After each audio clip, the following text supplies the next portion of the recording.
자, 그러면 오늘 우리에게 주시는 하나님의 말씀은 학개서 1장 7절부터 8절까지의 말씀입니다. 학개서 1장 7절부터 8절까지의 말씀 우리 함께 읽도록 하겠습니다. 시작. 만군의 여호와가 말하노니 너희는 자기의 행위를 살필지니라. 너희는 산에 올라가서 나무를 가져다가 성전을 건축하라. 그리하면 내가 그것으로 말미암아 기뻐하고 또 영광을 얻으리라. 여호와가 말하였느니라. 아멘. 우리가 지난주에는 1장 1절부터 11절까지의 말씀을 쭉 주의했습니다. 오늘은 그 중에서 7절과 8절 말씀을 좀 중심으로 하여서 하나님의 말씀을 전하도록 하겠습니다. 여러분, 지난주에 했던 내용을 다시 한번 더 언급하도록 할 것인데요. 무엇이었냐면 지난주에 핵심 단어가 바로 7절이었습니다. 7절에 너희는 자기의 행위를 살필지니라. 자기의 모습을, 자기의 과거를, 자기가 어떠한 모습을 지금 살고 있는지 그거를 돌아보라 라고 하는 것이었습니다. 그런데 한번 생각해 보세요, 여러분. 겉으로 보기에 이스라엘 백성들은 그렇게 크게 잘못한 것이 없어 보입니다. 왜 그러냐면은 그들은 그들의 삶의 터전에서, 그들의 삶 가운데에서 이를테면 열심히 일했어요. 열심히 일하지 않은 게 아닙니다. 이제 너무나도 당연한 것은 무엇이냐면 이스라엘 백성들이 포로에서 돌아왔을 때는 이스라엘 그 나라, 그 땅이 황폐했어요. 성전도 회파됐고 성읍도 폐허가 됐고 논밭도 황폐하게 되었습니다. 그러므로 이스라엘 백성들이 먼저 이 경제력, 이 경제력에 있어서 그 경제력을 향상시키기 위하여 우선순위를 뒀던 것이죠. 그러니까 이제 예나 지금이나 뭐가 큰 관심사죠? 먹는 문제, 먹고 사는 문제, 이것이 늘 항상 관심사였어요. 그런데 문제는 뭐냐면 그들이 일하면 일할수록 더 가난해지는 거예요. 그들이 열심히 하면 할수록 그들에게 뭐가 주어졌냐면 재앙이 임했던 것이었습니다. 그들은 아마 이상하게 생각했을 거예요. 왜 그럴까? 왜 나에게 이와 같은 일들이 일어났을까? 아마 열심히 기도했을 겁니다. 하나님, 제가 열심히 지금 일하고 있으니까 도와주세요. 하나님 도와주셔서 저로 하여금 이 경제적인 그 삶이 좀 약간 필 수 있도록, 부자는 아니더라도 조금 이렇게 먹고 사는 문제에 있어서 힘들지 않도록 도와주세요 라고 이렇게 기도했을 줄 모릅니다. 아마 당시에 성전은 없었기 때문에 제단으로 나와 하나님 앞에 예물을 드리며 기도했을 수도 있죠. 혹은 그런 것이 아니더라도 농사를 지으면서 하나님 도와주세요. 지금 제가 밀을 심고 있습니다. 제가 포도나무를 심고 있습니다. 하나님 농사 잘 될 수 있도록 도와주세요. 이렇게 아마 기도했을 것입니다. 그러나 그들은 열심히 하면 할수록 또 기도를 하면 할수록 응답은 없고 재앙은 계속되고 가난한 삶은 여전히 지속되더라는 것이죠. 바로 그때 선지자 학개를 하나님께서 보내셨습니다. 그래서 그들의 삶을 해석해 주시는 거예요. 하나님의 말씀을 통하여서 해석해 주는 겁니다. 너희가 왜 이런 이상한 일들이 일어나는 줄 아느냐? 잘 먹고 잘 살수록, 잘 살려고 애를 쓰면 쓸수록 더 못 살게 되는지, 왜 재앙은 내리는지 아느냐? 그것은 바로 너희의 죄 때문이다. 너희들이 사명을 망각했고 너희들이 성전 건축하는 것을 중단했고 미완성으로 된 그 성전을 방치했지 않느냐. 또 성전 건축하는 것이 아니라 자신들의 일에만 열중하지 않았느냐. 삶의 우선순위가 변질되지 않았느냐. 바로 그것 때문에 그것을 일깨우기 위하여 내가 재앙을 내린 것이다 라고 말씀하는 것이죠. 그러므로 하나님께서 너희는 자기의 행위를 살필지니라, 돌아볼지니라, 무슨 죄를 졌는지를 한번 생각해 보아라 라고 이렇게 말씀하셨던 겁니다. 그러나 그 책망은 형벌은 아닙니다. 그 책망은 바로 사랑에 매였어요. 돌이키라고, 하나님께로 돌이키라고 하는 하나님의 사랑에 매였습니다. 자, 우리가 지난주에 그리고 지금까지 말씀드렸던 그거는 동전의 어떤 한쪽 면이에요. 좀 약간 이제 이렇게 하지 말라라고 하는 한쪽 면인데, 오늘 읽은 또 다른 한쪽 면, 바로 성전을 건축하라라고 하는 거죠. 하나님께서는 한쪽 면에서는 내 행위를 돌아보라. 그리고 반대쪽으로 그러므로 이제는 성전을 건축하라라고 이렇게 말씀을 하고 계시는 겁니다. 자, 오늘 본문 말씀은 이 8절 말씀 특별히 볼게요. 8절은 보니까 상반절과 하반절로 이렇게 나눠져 있어요. 상반절은 너희는 산에 올라가서 나무를 가져다가 성전을 건축하라. 그러니까 무엇을 행해야 되는지를 알려주시는 거죠. 하반절은 그리하면 내가 그것으로 말미암아 기뻐하고 또 영광을 얻으리라. 바로 그 행한 일을 통해서 얻은 결과입니다. 무엇을 행하라. 그리고 그것으로 인하여서 어떠한 결과가 나타나게 될 것이다 라고 이렇게 말씀해 주는 겁니다. 여러분, 이제 이 원문을 보면은요, 어떻게 되어 있냐면 이렇게 쭉 길게 되어 있는 것이 아니라 문문의 형태로 되어 있어요. 그러니까 어떻게 되어 있냐면은 산으로 올라가라. 그 다음에 나무를 가져와라. 성전을 건축하라 라고 하는 거예요. 그러니까 마치 누군가가 외치듯이 그렇게 성경이 기록되어 있는 거죠. 그러니까 지금 너희들의 삶이 지금 굉장히 가난하고 병충해가 심한 그와 재앙이 너무나도 큰 그런 삶이나 할지라도, 경제적으로 매우 어렵다 할지라도 우선순위인 성전을 건축하라 라고 지금 이렇게 하나님께서 말씀하고 계시는 거예요. 내가 왜 포로로 잡힌 너희들의 마음을 움직였는지 아니? 왜 고레스의 마음을 움직이고 그 사면의 사람들에게 그 마음을 움직였는지 아느냐? 바로 성전을 건축하게 하기 위함이다. 너희는 그때 어떤 마음으로 예루살렘으로 돌아오고자 했느냐? 바로 고국에 돌아와서 잘 먹고 잘 살라고 고국에 온 게 아니라, 바로 너희들 마음속에도 성전을 건축하기 위하여서 그렇게 돌아온 것 아니냐? 그러니 마음을 고쳐먹고 그때 가졌던 마음, 그 결심을 다시 상기시켜라 이렇게 말씀하는 거예요. 자, 여러분, 여기서 중요한 하나님의 교훈이 있습니다. 그건 바로 무엇이냐면, 성경은 절대로 잘 먹고 잘 살면 그 이후에야 하나님의 뜻대로 살라라고 말하고 있지 않다는 거예요. 오히려 더 그 반대로 하나님의 말씀에 순종하면, 하나님께서 원하시는 삶을 살면 그 이후에 복을 주시겠다라고 이렇게 말씀을 해 주시는 거예요.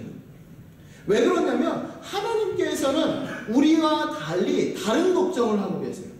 무슨 걱정이냐면, 우리가 잘 먹고 잘 사는 걸로 인하여서 하나님을 모른 척할까 봐. 우리는 반대죠. 우리가 좀 뭔가 경제적으로, 혹은 우리가 갖고 있는 뭔가 지금 갖고 있는 고민이라든지 뭐 여러 가지 문제점들이 잘 해결되면 하나님을 잘 믿을 것 같은데 그게 아니라는 거예요. 자, 신명기 8장 11절부터 14절 우리 주보에 나와 있는 대로 한번 보겠습니다. 내가 오늘 내게 명하는 여호와의 명령과 법도와 규례를 지키지 아니하고 내 하나님 여호와를 잊어버리지 않도록 삼갈지어다.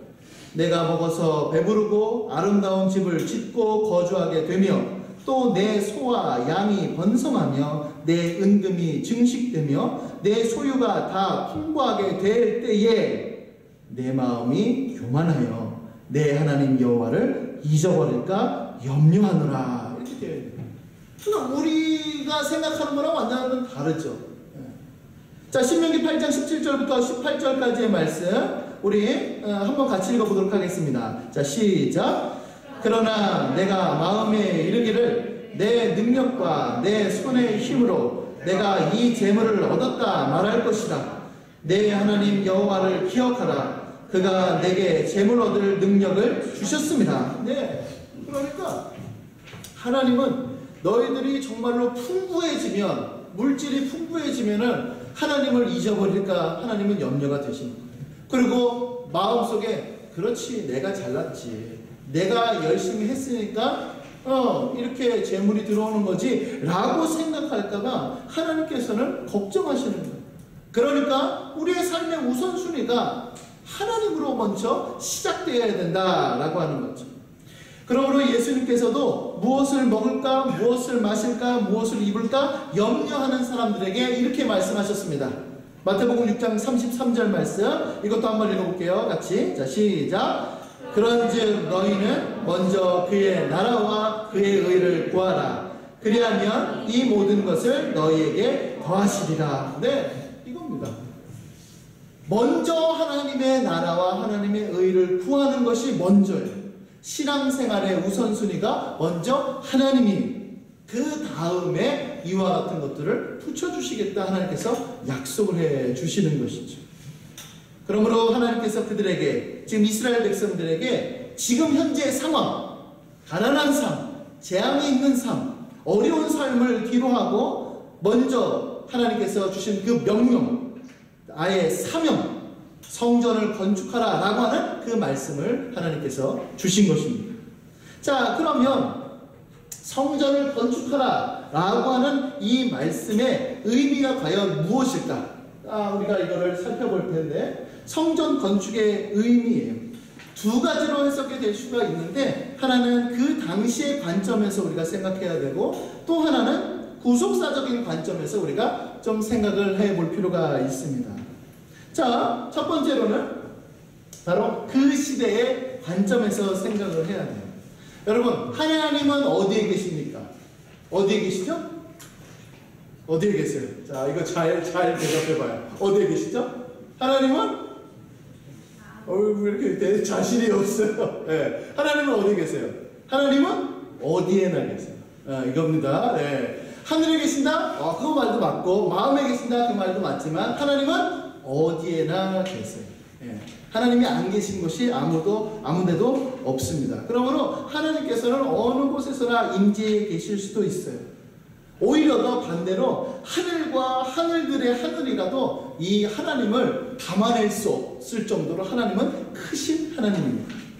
그러나 중요한 것은 뭐냐면, 하나님께서 하나님의 이름을 두시려고 한 곳을 준비하셨어요.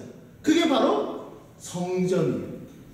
자, 역대하 7장 11절부터 16절 제가 한번 읽어보도록 할게요. 솔로몬이 여호와의 전과 왕궁 건축을 마치고 솔로몬의 심중에 여호와의 전과 자기의 궁궐에 그가 이루고자 하는 것을 다 형통하게 이루니라.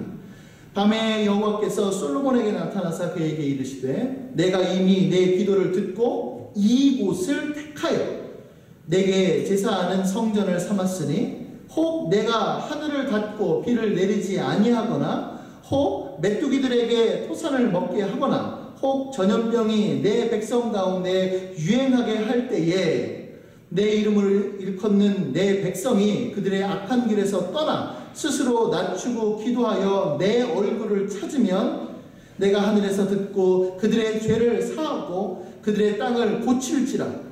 이제 이곳에서 하는 기도에 내가 눈을 들고 귀를 기울이니, 이는 내가 이미 이 성전을 택하고 거룩하게 하여 내 이름을 여기에 영원히 있게 하였음이라. 내 눈과 내 마음이 항상 여기에 있으리라. 이 말씀이에요. 그러므로 여러분, 하나님과의 관계를 맺는 수단으로서 성전이 존재하는 거예요. 그러니까 하나님은 어디에나 계실 수 있지만, 성전이라고 하는 그 눈에 보이는 그것을 택하시고, 그 택한 곳에서 그 택한 곳을 향하여 기도하고, 그러면 하나님께서 응답하시는 그와 같은 하나님과의 관계, 그것을 이스라엘 백성들한테 나타내 보여주고 계시는 거죠.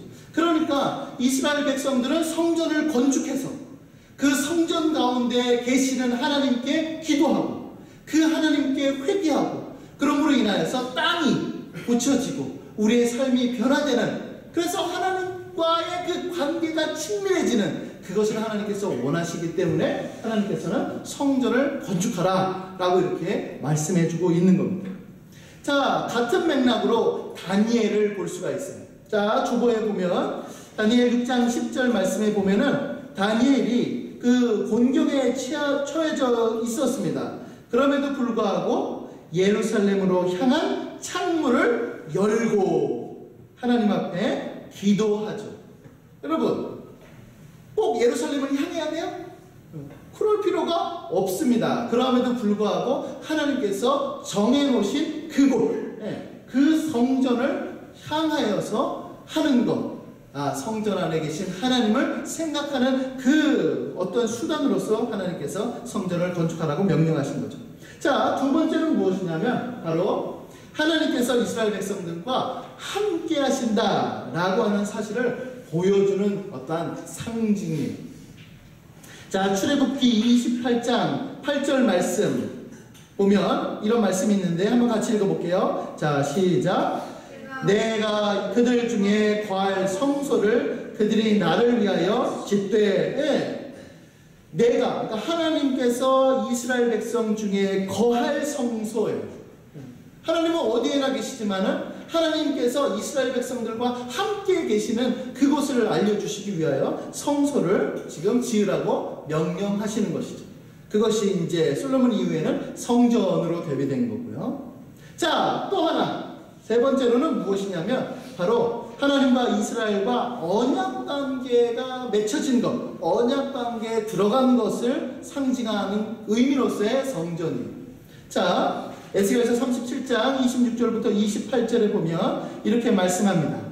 내가 그들 이스라엘 백성과 화평의 언약을 세워서 영원한 언약이 되게 하고 또 그들을 견고하고 번성하게 하며 내 성소를 그들 그 가운데에 세워서 영원히 이르게 하리니 내 처소가 그들 가운데 있을 것이며 나는 그들의 하나님이 되고 그들은 내 백성이 되리라. 내 성소가 영원토록 그들 가운데 있으리니 내가 이스라엘을 거룩하게 하는 여호와인 줄을 열국이 알리라 하셨다.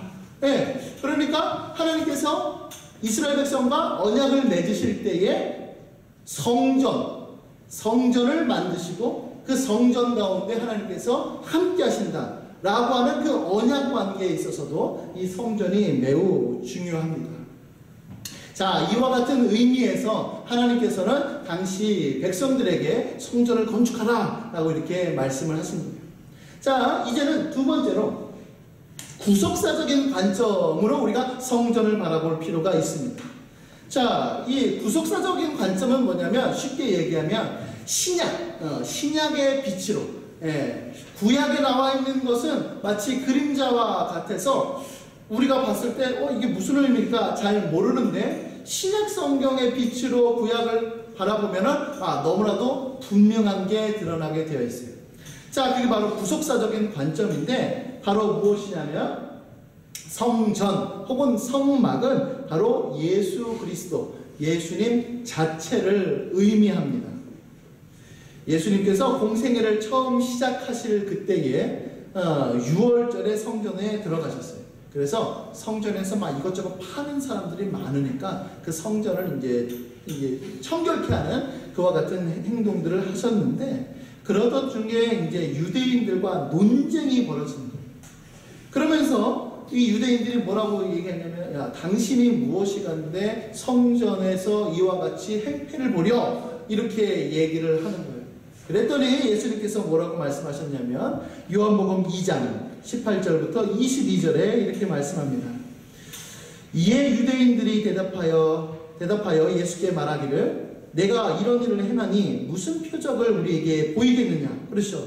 당신이 선지자라고 하면 표적을 보여봐라. 그러면 당신이 하는 그 행동을 우리가 납득이 가겠다. 예수께서 대답하여 이르시되 너희가 이 성전을 헐라 내가 사흘 동안에 일으키리라. 유대인들이 이르되 이 성전은 46년 동안의 지었건을 내가 3일 동안에 일으키겠느냐 하더라. 그러나 예수는 성전된 자기 육체를 가리켜 말씀하신 것이라. 죽은 자 가운데서 살아나신 후에야 제자들이 이 말씀하신 것을 기억하고 성경과 예수께서 하신 말씀을 믿었더라 하는 것이죠. 그러니까 성전이라고 하는 것은 신약의 빛으로 보면은 바로 예수님을 의미하는 거예요. 여러분 성전에서 우리가 무엇을 행합니까? 특별히 제사를 드리는데 희생제사를 드리죠. 그렇죠? 제물을 양, 염소, 소, 비둘기 그 제물을 죽여서 그 피를 그렇죠? 그 지성소에 뿌려서 그 그 피 때문에 하나님을 만나는 그거를 보면서 피로 인하여 하나님께로 가까이 갈 수 있구나. 그 피의 희생제가 제사가 있어야 하나님과 만날 수 있구나 라고 하는 것을 우리가 알 수 있는 거죠. 예수님이 바로 십자가에서 못 박혀 죽으신 그것, 그 피의 그 공로에 힘입어서 우리가 하나님께로 나아가는 그것, 그래서 바로 성전은 곧 예수 그리스도를 의미하는 겁니다. 자, 또 하나 있는데요. 그건 바로 무엇이냐면 성전과 성막은 바로 신약교회, 바로 믿음의 공동체를 의미하는 성전이라고 하는 것입니다. 자, 중요한 거니까 잘 보세요. 스가랴서 6장 11절부터 13절까지의 말씀입니다. 자, 천천히 읽어볼 테니까 잘 보세요. 자, 은과 금을 받아 면류관을 만들어 여호사닥의 아들 대제사장 여호수아의 머리에 씌우고 말하여 이르기를 만군의 여호와께서 이같이 말씀하시되 보라 싹, 무슨 싹 난다 그러죠? 싹이라 이름하는 사람이 자기 곳에서 돋아나서 여호와의 전을 건축하리라. 그가 여호와의 전을 건축하고 영광도 얻고 그 자리에 앉아서 다스릴 것이라. 이렇게 되어 있습니다. 자, 목사님 한번 보세요. 여기서 말하는 싹은 누구를 얘기하냐면 예수님을 의미하는 예수님. 그래서 예수님께서 이곳에 오셔서 무엇을 하시냐면은 바로 여호와의 전을 건축하시겠다라고 이렇게 말씀하고 있어요. 여기서 말하는 여호와의 전은 바로 교회, 신약 시대의 우리 교회, 믿음의 공동체를 의미하는 거예요. 자, 왜 이렇게 보는 것이 맞냐면은, 자, 지금 우리가 학계를 보고 있어요. 그렇죠? 학계랑 동시에 하나님 앞에 쓰임받았던 선지자가 바로 우리가 방금 읽은 스가랴 선지자예요. 그러니까 스가랴 선지자가 활동했을 때는 성전이 지금 지어져 가고 있는 거예요. 지어져 가고 있는데 갑자기 스가랴 선지자가 예언을 하는 거죠. 싹이라고 하는 그 사람이 도단할 것인데 그 사람이 여호와의 성전을 건축할 것이다. 사람들이 봤을 때 이상하잖아요. 왜냐하면 지금 성전이 지금 건축되어 가고 있는데 그 사람이 와서 성전을 건축할 것이다 라고 하니까 사람들이 보기에는 뭔가 이상한 거예요. 그러니까 이 말은 무슨 의미냐면은 바로 지금 현재 성전 건축을 말하는 것이 아니라 미래에 있을 메시아 시대에 도래했을 때 그것을 의미하는 것으로 생각을 하고 있는 거죠. 자, 이 점에 대하여서 우리가 잘 알고 있는 종교개혁자 칼빈이 뭐라고 주석을 했는지 한번 살펴볼게요. 자, 여기 앞에 보세요. 앞에. 자, 뭐라고 했는지 이거 봐야 돼. 이거 뭐라고 해서 여기 앉지 말라고 했던 거예요. 자, 이거 보세요. 네. 자, 목사님 읽어볼게요. 자, 여기에서 선지자는 아무런 목적 없이 또 새로운 뜻을 하나도 덧붙이지 않고서 동일한 말을 반복하는 것 같이 보인다. 그러나 내게 분명히 드러나는 것은 그렇게 함으로써 그가 아무래도 믿기 어려운 것처럼 보이는 것을 확정하고 제거하려 했다는 점이다. 자, 성전이 그 당시 이미 건축이 시작되었고 영광이 있거나 휘황찬란하지 않았으므로 보다 더 잘 꾸민 건축물이 되기를 기대한다는 것은 거의 불가능했다. 그러므로 선지자는 그가 여호와의 전을 건축할 것이며 라는 약속을 반복한다. 스가랴 선지자는 마치 너희의 눈을 이 성전에 고정시키지 말라. 그것을 바라보는 것이 너희의 믿음을 연약하게 하고 너희를 거의 실망시키기 때문이다. 단지 너희가 지금은 보지 못하는 또 다른 하나의 성전을 소망하도록 하라. 제사장이며 왕이신 분이 드디어 더 낮고 훌륭한 성전을 건축하기 위해 오실 것이기 때문이다 라고 말한 것과 다름없다. 이렇게 됩니다. 그렇죠? 그러니까 목사님이 얘기한 대로 이 성전을 자꾸만 바라보면 그 성전을 보면서 이스라엘 백성들이 왜 뭐가 문제가 됐냐면 이렇게 문제가 됩니다. 성전을 바라보면서 성전 안에 담겨져 있는 그 영적인 의미, 성전으로 대비되는 하나님의 그 의도를 바라보지 않고 성전 자체만을 보는 거예요. 그래서 성전이 화려하냐? 성전이 조금 초라하냐? 이런 것들만 자꾸만 보는 거죠. 정작 중요한 것을 바라보지 못하고 있는 거예요. 그러니까 성전이 건축되고 있는 그 순간에 성전이 건축될 것이다. 그러니까 미래에 훨씬 더 탁월하고 미래에 하나님께서 지은 그 예수님께서 지은 그 성전을 너희들이 주목해야 된다. 바로 이와 같은 의미인 것이죠. 그러니까 여러분, 우리가 성전을 바라볼 때에 바로 그 당시 문맥에서 바라보는, 그러니까 그 시대적인 의미에서 바라보기도 해야 되지만, 두 번째 바로 이 구속사적인 관점, 신약의 빛으로 또 성전을 이렇게 바라봐야만 합니다. 이렇게 중요한 성전을 하나님께서 건축하라 라고 지금 이렇게 주님께서 명령하고 계시는 거죠. 자, 그러면 하반절, 지금 이제 상반절을 살펴봤으니까 이제 하반절을 살펴보도록 하겠습니다. 자, 하반절, 그리하면, 자, 그리하면부터 읽어보도록 할게요. 자, 시작. 그리하면 내가 그것으로 말미암아 기뻐하고 또 영광을 얻으리라. 여호와가 말하였느니라. 자, 여기서 보면 하나님께서 성전을 건축하는 것 자체를 얼마나 기뻐하시는지를 확인할 수가 있습니다. 자, 그런데 우리가 이 성경을 읽으면서 우리가 해결해야 될 작업이 있어요. 그것은 바로 무엇이냐면 중간에 그것으로 말미암아, 그것으로 말미암아라고 하는 이 의미가 과연 어떤 의미냐는 거예요. 자, 이것으로 말미암아라고 하는 것은 두 가지 의미를 담고 있어요. 첫 번째는 무엇이냐면 건축 작업, 그러니까 성전을 건축하는 그 작업으로 인하여 그것으로 말미암아서 하나님께서 기뻐하신다는 거죠. 자, 만약에 이것이 맞다면 아마 이스라엘 백성들이 하나님의 명령, 그 말씀에 순종한 것으로 인하여서 하나님께서는 기뻐하신다라고 이렇게 생각이 들 거예요. 그런데 두 번째로 해석이 될 수 있는 게 뭐냐면 바로 성전으로 인하여예요. 그러니까 이것은 어떤 의미냐면 바로 성전 자체로 말미암아서 하나님께서 기뻐하신다는 거예요.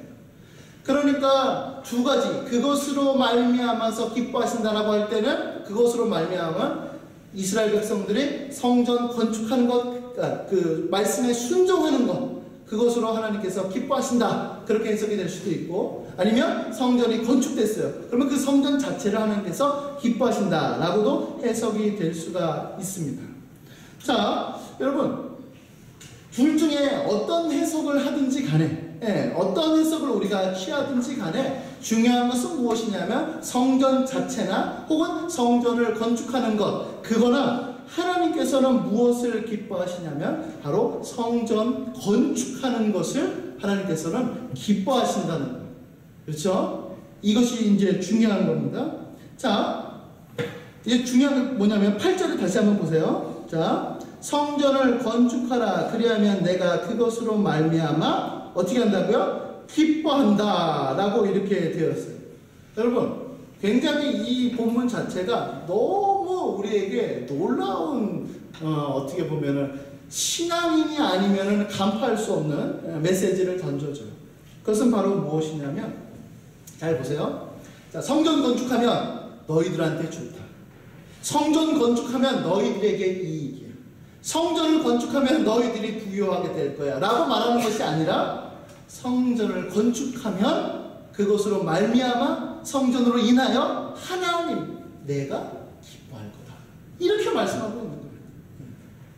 그러면 여러분, 우리가 생각했을 때 너희가 하는 그것을 통하여서 너희에게 유익이 되지 않고 나에게 유익이 되니까 너희가 그걸 해야 돼 라고 하면 누가 그걸 하겠어요? 아마 아무도 하려고 하지 않을 겁니다. 그런데 하나님께서는 그 말씀을 하세요. 여러분, 이게 바로 하나님을 믿는 사람에게 나타나는, 그리고 하나님을 사랑하는 사람에게 나타나는 너무나도 훌륭한 자극제예요.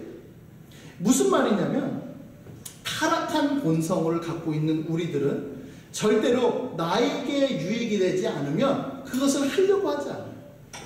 그것을 열심히 하려고 하지 않습니다. 그렇잖아요. 네. 그런데 거듭난 사람만이 그 하나님을 사랑하고 그 신적인 그 사랑을 체험한 사람만이 그것에 대하여서 반응을 하는 거예요. 자, 이 앞에 또 보세요. 조나단 에드워즈 목사님이 아주 참된 미덕의 본질이라고 하는 책에서 이와 같이 했는데, 자, 제가 읽어볼게요. 사랑은 이 세상에서 비롯된 것이 아닙니다. 그리고 신적인 사랑은 이 사랑이 나온 쪽으로 기울어지게 되어 있습니다. 그러니까 신적인 사랑 쪽으로 기울어지게 되었다는 거예요. 신적인 사랑이 자아, 나라고 하는 곳에서 솟아나온 것이 아닌 것처럼 신적인 사랑은 자아를 지향하지도 않습니다. 자기 사랑을 지향하지 않는다는 거예요. 신적인 사랑은 하나님의 명예와 영광을 기뻐하되 자기 자신을 위해서가 아니라 하나님을 위하여 기뻐합니다. 자, 그리고 다른 사람들의 유익을 추구하고 기뻐하되 하나님을 위해 그리고 다른 사람들을 위해 기뻐합니다. 그리스도인의 신적인 사랑은 원수에게까지 마음을 씁니다. 이로보건대 기독교적인 사랑이 얼마나 기이하게 뛰어나며 이기적인 정신에 전적으로 반대되는지 알 수 있습니다 라고 되어 있어요. 그러니까 우리가 하나님을 사랑하는 그 사랑이 하나님으로부터 부어졌기 때문에 우리 안에 있는 그 사랑은 누구를 향한다고요? 하나님을 향하는 거예요. 예. 나 중심적인 이기적인 사랑이 아니라 하나님께로 향하는 거예요. 그러니까 우리가 어떻게 돼요? 야, 이렇게 하면은 하나님이 기뻐하셔. 순종하면 하나님께서 영광 받으셔 라고 하는 그 말에 우리가 반응을 하는 거예요. 만약에 우리가 은혜를 받지 않고 예수 그리스도를 믿는 믿음이 없으면 거기에 반응할 수가 없죠. 나에게 무슨 이득이 있다고, 내가 그렇잖아요. 바로 여기에 반응할 수 있는 것은 바로 우리 안에 있는 그 사랑이 바로 하나님으로부터 기인했기 때문에 그런 것입니다. 결국에 웨스트민스터 소요리 문답 제1문, 우리가 잘 알고 있는 사람의 제일 되는 목적이 하나님을 영화롭게 하는 것이다 라고 할 때에 마음속에 무슨 생각이 들냐면은 그렇지, 하나님께서 원하시는 삶을 살아야지. 그 말이 내 마음속에 이렇게 자원하는 마음으로 생기는 거예요. 야, 하나님께서 원하시는 삶을 살아야 돼. 당위성으로 우리에게 주어지는 것이 아니라 이 말씀이 너무 좋은 거죠. 이 말씀대로 살고 싶은 거죠. 그렇게 살지 못했을 때 내가 너무나도 슬픈 거죠. 이것이 바로 신적인 사랑이 우리 안에 부어졌기 때문에 그런 것입니다. 자, 그러므로 여러분, 우리 이제 이 고린도후서 5장 9절 말씀, 고린도후서 5장 9절 말씀에 바로 이렇게 우리에게 권면하고 있습니다. 한번 같이 읽어볼게요. 자, 시작. 그런즉 우리는 거기 주보에 있죠? 없어요? 미안해요. 한번 찾아볼게요. 성경 찾아볼게요. 자, 고린도후서 5장 9절 말씀.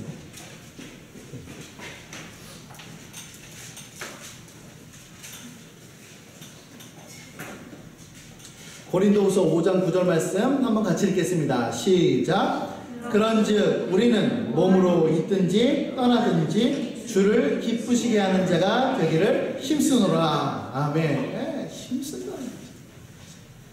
자, 이 말씀을 중심으로 하면서 제가 간략하게 3가지 적용을 하도록 하겠습니다. 첫 번째는 무엇이냐면, 여러분들의 최종 목표가 뭔가를 좀 생각해 봤으면 좋겠어요. 여러분들, 우리가 살면서 여러 가지를 할 수 있습니다. 공부도 할 수 있고, 그렇죠? 직장 생활도 할 수 있고, 또 기타 여러 가지 것들에 대하여서 우리가 할 수 있습니다. 어떤 소소한 것에서부터 시작해서 거창한 것까지 여러 가지 것들을 할 수가 있습니다. 그러나 중요한 것은 무엇이냐면 바로 우리의 최종 목표가 뭐냐는 거예요. 최종 목표가 뭐예요? 제일 되는 목적이 뭐냐? 최종 목표가 뭐냐는 거예요. 여러분들 공부합니까? 공부하려고 하는 목적이 뭐예요? 직장을 가지려고 합니까? 직장을 가지려고 하는 목적이 뭐예요? 여러분들 뭡니까? 시험 성적을 잘 받으려고 해요? 왜 그러는 거예요? 최종 목적이 뭐냐는 거예요. 바로 하나님을 기쁘시게 하는 삶, 하나님을 영화롭게 하는 삶, 이것이 우리의 최종 목표 아닙니까? 예. 하나님께서 원하시는 삶을 사는 것, 이것이 바로 이거. 그러므로 여러분들이 달려가고 있는 그 다름질이 과연 무엇을 목표로 하고 있는지를 한번 곰곰이 생각해 봤으면 좋겠어요. 그리고 이 최종 목적인 하나님의 영광에 있어서 변질되고 있는 것은 아닌가, 그것을 한번 돌이켜 보기를 원합니다. 사도 바울이 권면한 대로 바로 우리가 몸에 있든지 몸을 떠나든지 간에 오직 주를 기뻐하는 자가 되는 것, 이것이 바로 우리의 최종 목표인 것이죠. 자, 두 번째로는 무엇이냐면 바로 하나님께서 원하시는 것을 하는 것이 하나님의 기쁨이요 하나님의 영광입니다. 이거 중요하게 생각해요. 우리는 자꾸 이렇게 생각해요. 우리가 어떻게 배웠냐면, 너가 열심히 공부해서 좋은 성적을 거두고, 그렇죠? 그 다음에 좋은 대학을 가고, 혹은 그렇게 해서 너가 잘 되면 하나님께 영광이 된다. 우리 이렇게 배웠단 말이에요. 그런데 그렇게 하는 것이 하나님의 방식이 아닙니다. 절대로 그것은 아니에요. 왜냐하면 그러면 성공하지 못한 사람, 좋은 대학에 가지 못한 사람은 하나님께 영광 못 돌립니까? 절대로 그렇지 않죠. 하나님께서 원하시는 것은 바로 무엇이냐면 하나님의 방식대로 사는 것, 하나님께서 원하시는 그 뜻대로 살 때 하나님께서 영광 받으시는 거예요. 비록 여러분들이 겉으로 드러나는 세상 사람들에게 주목받지 못하는 그러한 삶이라 할지라도 그거는 하나님의 관점에서 봤을 때는 아무것도 아니에요. 아무것도 아니에요. 이를테면 도토리 키재기죠. 도토리 키재기.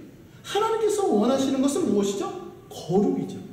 하나님께서 원하시는 것은 무엇이냐면 경건이에요. 하나님께서 원하시는 것은 이웃을 사랑하는 것이고, 하나님께서 원하시는 것은 압제당한 사람들을 놓아주는 것이죠. 하나님의 명령을 준행함으로 인하여 하나님은 영광을 받으시는 거예요. 이 사실을 늘 항상 잊지 마시기를 바랍니다. 자, 마지막 세 번째는 무엇이냐면 바로 하나님의 사랑으로 충만케 되기를 원합니다. 하나님의 뜻대로 산다라고 할 때는 가장 우리에게 다가오는 것이 뭐냐면 우리에게 당위성이든지 혹은 무거운 짐으로 다가와요. 나는 그렇게 살지 못하는데, 그리고 내 마음속에는 이기적인 마음도 도사리고 있는데, 이 세상에서 좀 약간 이를테면 박수도 받고 싶고 여러 가지 욕심도 있고 그렇게 있는데 하나님의 뜻대로 살려고 하니까 너무 힘들어요. 그럴 때에 그것을 이길 수 있는 힘이 바로 무엇이냐면 하나님의 사랑이에요. 그 크신 사랑이에요. 하나님이 나를 위하여서 독생자 예수님을 주시고, 독생자 예수 그리스도께서 나의 죄를 대신하여서 그 흉악한 그 범죄자들이 받아야 될 그 십자가 사형을 지신 그것을 내 마음속에 가장 깊이 새길 그때에, 그렇지, 왜 내가 내 욕심대로 살았을까? 왜 내가 하나님께서 원하시는 삶을 살지 못했을까? 예수님께서 죽으신 것은 내 욕심, 내 욕망, 내 탐욕, 이것 때문에 죽으셨는데 그 예수님을 믿는 내가 왜 다시 그와 같은 삶을, 죄악된 삶을, 타락한 삶을 살아갈까? 그걸 생각할 때 우리는 주님의 뜻대로 살아가는 거죠. 그렇게 될 수 있는 겁니다. 우리가 지난 그 조모임 때 읽었던 그 십자가 아래서라고 하는 그 책을 한번 종종 다시 읽어보세요. 다시 읽어보세요. 십자가 아래로 우리는 자꾸 나아가야 돼요. 무슨 일이든지 언제든지. 그래서 우리 마음 가운데 우리 마음 가운데 언제부턴가 모르는 그 어떤 냉랭한 마음, 하나님을 향한 그 사랑하는 마음에서 식어져 버린 그 마음, 그것을 해결하고 깨부시고, 그렇죠? 그것을 하기 위하여서 그 책을 읽기를 바랍니다. 그래서 다시금 하나님의 사랑이 우리 안에 충만케 돼서, 그래서 주님의 뜻대로 하나님께서 원하시는 삶을 사는 우리 청년부 되기를 예수님의 이름으로 간절히 축복합니다. 아멘.